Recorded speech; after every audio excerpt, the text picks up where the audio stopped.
नमस्कार दोस्तों। जीवन में हम सभी अपनी खुशियों और सफलता की तलाश में होते हैं, लेकिन अक्सर हम अपनी राह खो बैठते हैं। आज हम आपको एक ऐसी प्रेरणादायक कहानी सुनाने जा रहे हैं जो न केवल आपके आत्मविकास की यात्रा को प्रेरित करेगी, बल्कि आपके जीवन को भी बदल सकती है। यह कहानी है बुद्ध से प्रेरित एक यात्रा की, जिसमें एक साधारण व्यक्ति कैसे असाधारण बन सकता है। इस कहानी को अंत तक जरूर देखें, और अगर आपने अभी तक हमारे चैनल को सब्सक्राइब नहीं किया है तो अभी कर लें। क्या आपने कभी सोचा है कि एक साधारण इंसान कैसे असाधारण बन सकता है?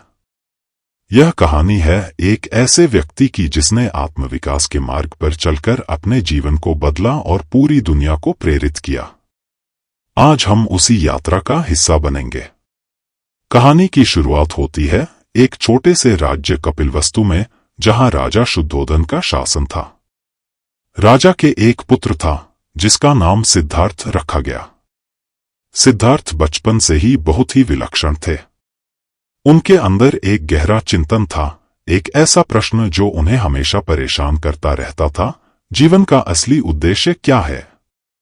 राजा शुद्धोधन ने सिद्धार्थ के जीवन को हर प्रकार की सुख सुविधाओं से भर दिया था। महल में किसी भी चीज की कमी नहीं थी, लेकिन सिद्धार्थ के मन में हमेशा एक खालीपन था। उसे जीवन के असली अर्थ की तलाश थी। वह अक्सर सोचते, क्या जीवन केवल इन सुख सुविधाओं तक सीमित है या इसके परे भी कुछ है? एक दिन सिद्धार्थ ने अपने महल से बाहर जाने का निर्णय लिया। अपने जीवन के 29वें वर्ष में उन्होंने पहली बार महल के बाहर की दुनिया को देखा। वहां उन्होंने कुछ ऐसा देखा जिसने उनकी दुनिया को पूरी तरह से बदल दिया।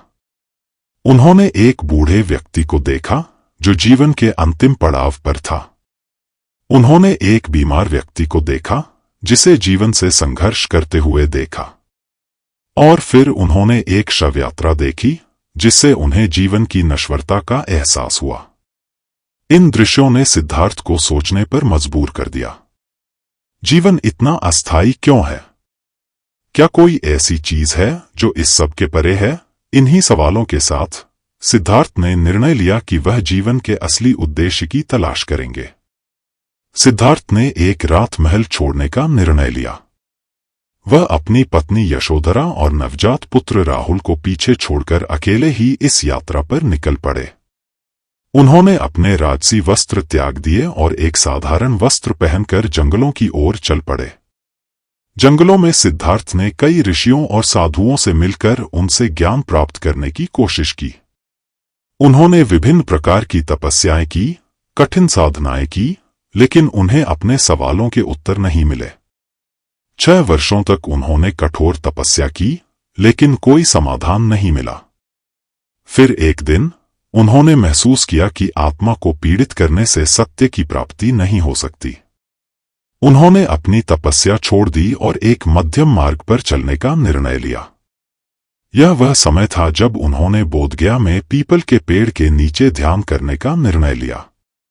सिद्धार्थ ने पीपल के पेड़ के नीचे ध्यान करना शुरू किया और संकल्प लिया कि जब तक उन्हें सत्य की प्राप्ति नहीं होगी, वह यहां से नहीं उठेंगे। कई दिनों तक बिना हिले डुले ध्यान में बैठे रहे। इसी दौरान उन्हें कई प्रकार के मानसिक और आध्यात्मिक संघर्षों का सामना करना पड़ा। उनके सामने माया या भ्रम ने कई रूपों में आकर उन्हें विचलित करने की कोशिश की, लेकिन सिद्धार्थ अडिग रहे। अंततः एक दिन सुबह की पहली किरण के साथ उन्हें ज्ञान की प्राप्ति हुई। उन्होंने जीवन के चक्र, कर्म और निर्वाण का रहस्य समझ लिया। उन्होंने अब सभी प्रकार के भ्रमों और मोहों से मुक्ति पा ली थी। वह अब बुद्ध बन गए थे, अर्थात जागृत।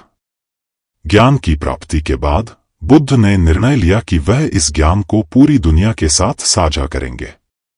उन्होंने अपने पहले 5 शिष्यों को सिखाया और धर्मचक्र प्रवर्तन किया, अर्थात धर्म का पहिया घुमाना शुरू किया।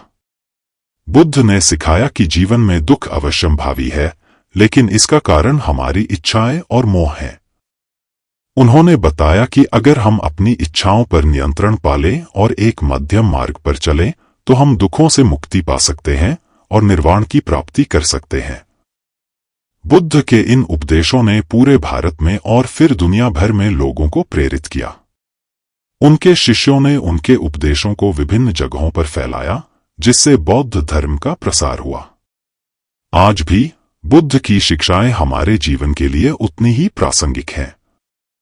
आत्मविकास की यह यात्रा न केवल हमारे भीतर के डर और कमजोरियों को दूर करती है, बल्कि हमें जीवन के असली अर्थ की ओर ले जाती है। अगर हम भी बुद्ध के दिखाए मार्ग पर चलें, तो हम अपने जीवन में शांति, संतोष और सच्ची खुशी प्राप्त कर सकते हैं। आत्मविकास का यह मार्ग हमें हमारी आत्मा के साथ एक गहरे संबंध में बांधता है और हमें जीवन के हर पहलू में संतुलन बनाए रखने में मदद करता है। दोस्तों, यह कहानी केवल बुद्ध की नहीं है। यह हमारी और आपकी भी कहानी हो सकती है। आत्मविकास की यह यात्रा कठिन हो सकती है, लेकिन इसका फल अमूल्य है। अगर आप भी इस यात्रा पर चलने के लिए प्रेरित हैं, तो अपने भीतर झांकें, अपने डर और कमजोरियों का सामना करें और अपनी आत्मा को प्रबल बनाएं। अगर आपको इस कहानी से प्रेरणा मिली है, तो इस वीडियो को लाइक करें और हमारे चैनल को सब्सक्राइब करना न भूलें, ताकि आप ऐसे ही प्रेरणादायक कंटेंट से जुड़े रह सकें। कमेंट्स में हमें बताएं कि इस कहानी का कौन सा हिस्सा आपके दिल को छू गया। क्या आप भी आत्मविकास के इस सफर पर चलने के लिए तैयार हैं? हमें बताएं।